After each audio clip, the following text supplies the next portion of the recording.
नमस्कार दोस्तों, एक नई लर्निंग के साथ हाजिर हुआ हूँ।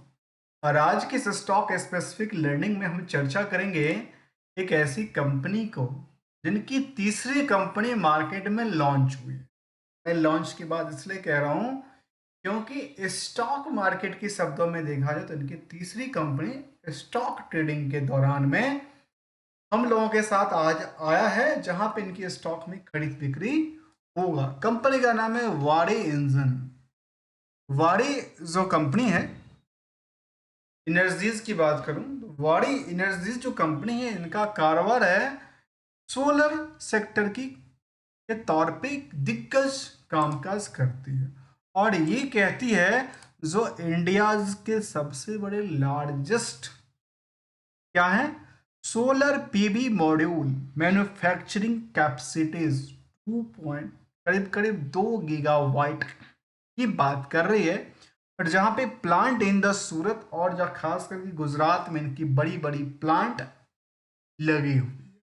तो क्यों नहीं इसकी प्रति हम समझने के प्रयास करेंगे। जिस कंपनी का आईपीओ तो आया, आईपीओ भी काफी धूमधाम से आया, और धूमधाम से आते ही मार्केट में इनको करीब करीब 4300 करोड़ की मार्केट से फंड चाहिए था। उसके बदले में मार्केट से इनको जो फंड मिला वो करीब कितना मिला पता है? स्टार्टिंग में करीब करीब 80 गुना ज्यादा पैसा आया। 80 गुना ओवर सब्सक्राइब हुआ, लेकिन मार्केट से तो पैसा और को उतना ही चाहिए, 4521 करोड़। जिसकी वजह से मार्केट में जब लिस्टिंग हुई तो करीब करीब 66% की उछाल आ गई लिस्टिंग प्राइस से। जो 1500 रुपए के आसपास की प्राइस हुआ था वो चल के 2500 रुपया हो गया। और आज के टाइम में देखने को मिला जो मार्केट में थोड़ी सी गिरावट के साथ करीब करीब 2380 पे आकर बंद होती है, जो कि नियरली करीब 58% के आसपास की ये माप को दर्शाती। अब सवाल है इस कंपनी को लेकर के जो कितनी फंडामेंटल स्ट्रांग है, जो आने वाले समय में एक कंपनी क्या एक मल्टीबैगर साबित होगा। क्या इनकी प्राइस 4000 से 5000 तक पॉसिबल है ऐसा आने वाले समय को लेकर के। चलिए इन सभी पहलुओं पे आज हम ध्यान देने वाले हैं, जो क्या इसके लिए पॉसिबल है या ऐसा तो नहीं कि ये दिखावा के चक्कर में 2300 वाली प्राइस टूट के 1500 से नीचे आ जाए और मार्केट में लुटिया डुबा जाए, जिन लोगों ने बड़े तगड़े इन्वेस्टमेंट एक लंबे पीरियड के लिए करके रखे हैं उनके लिए हाल की बात। तो मार्केट कैप अच्छी तगड़ी करीब 68,000 करोड़ की मार्केट कैप है। बाकी सारे एस्पेक्टों को देखें तो कभी फिलहाल इंडस्ट्रियल की बाकी कंपनियों से कंपेयर करके देखें तो यहाँ पे क्या है, ओवर वेटेज है। ऐसा बात क्यों कर रहा हूँ? क्योंकि मार्केट में इंटरेस्ट यहाँ इस कंपनी में कंपेरिजन टू द बाकी कंपनियों से ज़्यादा है। रुझान ज़्यादा रहा तो मार्केट में स्टॉक की प्राइस लगातार बढ़ती है, जो कि हायर टू हायर 2600 से ज़्यादा। और बॉटम की बात किया जाए करीब 2300 के आसपास के स्ट्रॉन्ग सपोर्ट की काम करती है। जहां आरओई करीब 33%, आरओसी करीब 43% की बात करती है। जहां प्रमोटर 64% की होल्डिंग के साथ, और इसके अकॉर्डिंग देखा जाए तो करीब करीब 600% की क्या करती है, अर्निंग पर शेयर करता है एक फेस वैल्यू के माप के अकॉर्डिंगली। जहां डेट टू इक्विटी के बारे में देखा है 0.11 का है, करंट रेशियो भी 1.49 की आंकड़ा दर्शाती है। तो इन सभी हाईलाइट पहलों की तरफ हम क्या करने वाले हैं, केवल और केवल R2R को जानेंगे। जहां मार्केट हो या पर्सनल लाइफ हो, रिस्क हमेशा होता है। रिस्क के लिए हम लोग पर्सनल लाइफ के तौर पे इंश्योरेंस कवर लेते हैं, और स्टॉक मार्केट में रिस्क के लिए कुछ ऐसा क्या कहते हैं, रिस्क लेकर के रिटर्न बनाने की कामना करते हैं। तो जहां पे देखा जाए सबसे पहले रिस्क के लिए रिकंसलेशन करना जरूरी क्यों है?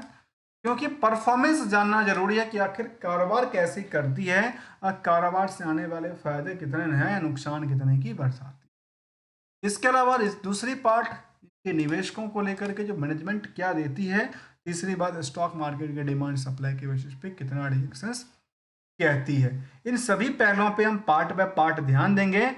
उससे पहले देखा जाए तो कंपनी में कहती है जो इनके जो कंपनी के टाइकून है, जो कि वाड़ी Hitesh Joshi the tycoon, the began in the 60 rupees and is now the worth करीब 5 बिलियंस US $5 बिलियन का इनका हो गया। क्यों हो गया? क्योंकि इनके स्टॉक मार्केट में न्यू कंपनी लिस्टेड हुआ, इसकी प्राइस बढ़ना चालू हुआ तो उनकी क्या हुआ, नेटवर्थ उनका बढ़ना चालू हो जाएगा। ऑब्वियसली वैसी बात है, जहाँ पे देखा गया पिछले कुछ क्वार्टर डेट के बेसिस पे, तो 2 क्वार्टर का रिजल्ट यहाँ पे सामने है और वहाँ पे देखा गया कि सेल्स में बहुत तगड़ी नहीं, केवल 2% के आसपास की जंप करती है, लेकिन बाकी कुछ एस्पेक्टों में जाकर देखा जाए नेट प्रॉफिट मार्जिन निविटा को लेकर के करीब 14% से 16% तक की बात कर रही है।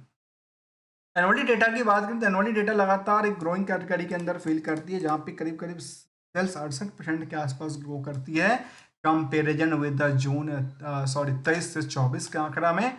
इसी आंकड़ा के साथ हम टच करते हुए ये देखें ईयरली ग्रोथ इनके लिए काफ़ी बेटर साबित होती नजर आती है, जो करीब करीब मार्च 24 में 11,000 करोड़ के आसपास पहुंची थी। इस 11,000 करोड़ में इनके पास करीब 1274 करोड़ के आसपास प्रॉफिट भी कंपनी बनाई थी, जहां पे ऑपरेटिंग प्रॉफिट मार्जिन में लगातार वृद्धि दर्ज करती नजर आती है। और इसके साथ ही साथ यदि हम इन दिखावा के पीछे हकीकत को भी देखें तो हमारे सामने सबसे पहले देखता है रिस्क डे को लेकर, तो रिस्क डे बिल्कुल ही नहीं कहता, 1 महीने की रिस्क डे की बात करती है। और इसके अलावा कि देखा जाए तो कंपनी में यहाँ तक जो डेटा था उसमें क्या हुआ, बोरोइंग्स को लिया था, अर्थात कंपनी ने लोन लिया, तो लोन का यूटिलाइजेशन क्या करती है, तो वो बड़ा अच्छा है, फिक्स एसेट्स में डेवलपमेंट करती है, जो वर्किंग प्रोग्रेस है उसमें भी था, और अदर एसेट्स के अंदर भी काफ़ी पड़ा हुआ नज़र आया है। इसके अलावा अगर देखें जाए तो इसमें रिस्क परसेंटेज की तरफ देखें तो शायद कहते हैं कि 970 करोड़ के आसपास के आंकड़ा को दर्शाता है, जो कि 11,398 करोड़ में 971 करोड़ और तीसरा वैल्यू है 1274 करोड़, अर्थात इनके पास जो मार्केट में उधार पड़ा हुआ था, इन उधार हुए पैसे से इनके पास पैसा हाथ में तो आ चुका है, कंप्लीटली तो डुबा नहीं है, जबकि ऑपरेटिंग प्रॉफिट मार्जिन भी लगातार वृद्धि दर्ज करती है। जहां तक निवेशक की सवाल है कंपनी में, तो निवेशक प्रमोटर के अलावा FIDI की थोड़ी बहुत भूमिका है, तो 3% के पास, और आम पब्लिक के पास भी करीब करीब 30% की होल्डिंग है। इसमें कुछ कंपनीज हैं और कुछ इंडिविजुअल्स के नाम निकल के आती है, और ये हमने कुछ पार्ट को देखा जहाँ पे करीब 11 साढ़े 11 लाख लोग, ये लोग की बात क्यों कह रहा हूँ, क्योंकि मैं बॉडी कॉर्पोरेट को भी इंक्लूड कर दूं और बाकी सारे एस्पेक्टों को देखा जाए, करीब 11.5 लाख शेयर होल्डर इंटरेस्टेड हैं इस कंपनी में, जिसकी वजह से यहाँ पे हमने देखा कि डिमांड लगातार बढ़ी है। तो डिमांड बढ़ने के पीछे 2 कारण हो सकते हैं।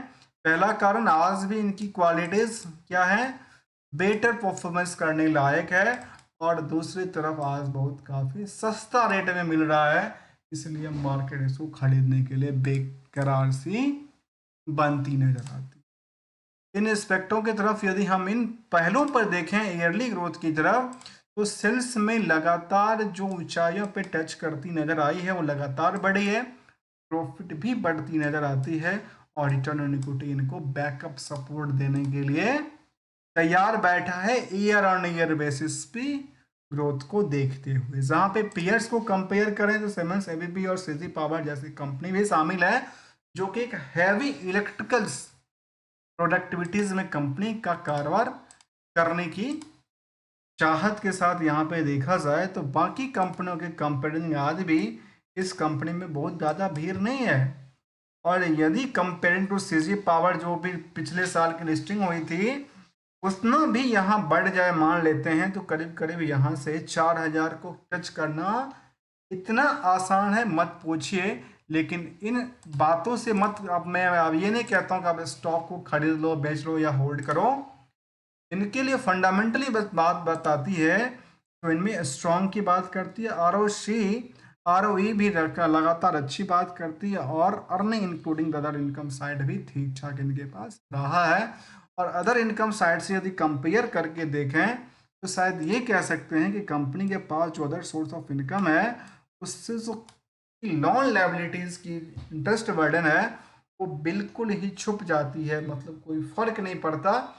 ऐसा भी लगता है कि मार्केट में यदि कुछ और फंड ले लिया जाए तो शायद ये कह सकते हैं कि इनका और ग्रोथ पॉसिबल है यहाँ पे। तो इनके पहलुओं पे हमने थोड़ा सा पार्ट को ध्यान दिया जहाँ पे फंडामेंटली थोड़ा सा स्ट्रॉन्ग लग रही है। लिस्टिंग बस 2 दिन का हुआ है, 2 दिन के बाद लिस्टिंग के बाद मार्केट में अच्छी खासी ग्रोथ दिया है।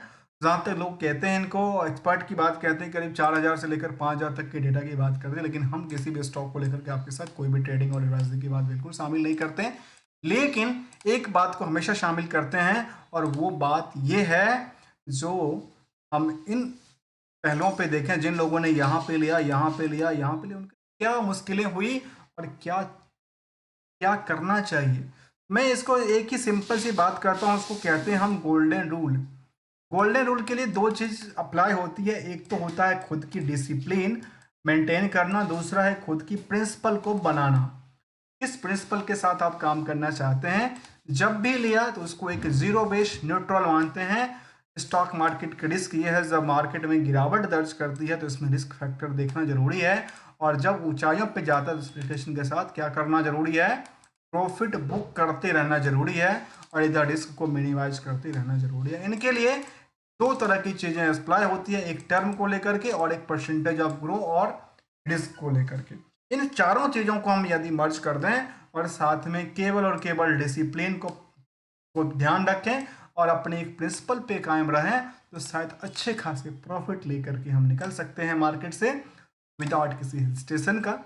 मिलते हैं कुछ नए स्टडी के साथ, जो कि सेक्टर की बात किया जाए तो मैं एक सेक्टर के बारे में एक बात बताऊं। मैंने काफ़ी पहले एक स्टडी किया था जिसका नाम था, हमने रखा था नाम सोलर। सोलर सोना और हीरा से बेटर क्यों रखा था, क्योंकि सोलर सेक्टर एक ऐसा सेक्टर है जो आने वाले 5-10 सालों के बाद मार्केट में सबसे इजीली और इंस्टॉल करने वाली चीज़ें होगी। जहाँ पे आज ये भी देखा कि बड़ी बड़ी थर्मल पावर प्लांट बनानी पड़ती है, हाइड्रो पावर की बात करें, यहाँ सबसे आसान ये है, एक छोटी सी मॉड्यूल लेकर के आप अपने बेबी मॉड्यूल लेकर छत पे डाल दीजिए या किसी खंबे में लगा दीजिए, तो आपके घरों तक बिजली पहुंच जाती है, जिससे आप मोटर पंप और अपनी घर की सारी ज़रूरतों को पूरा कर पाएंगे। इसीलिए ये सेक्टर परफॉर्मेंस करने लायक आने वाले समय में काफ़ी बेटर हो सकता है। मिलते हैं कुछ नए स्टडी के साथ, तब तक के लिए enjoy and thank you so much for joining hair.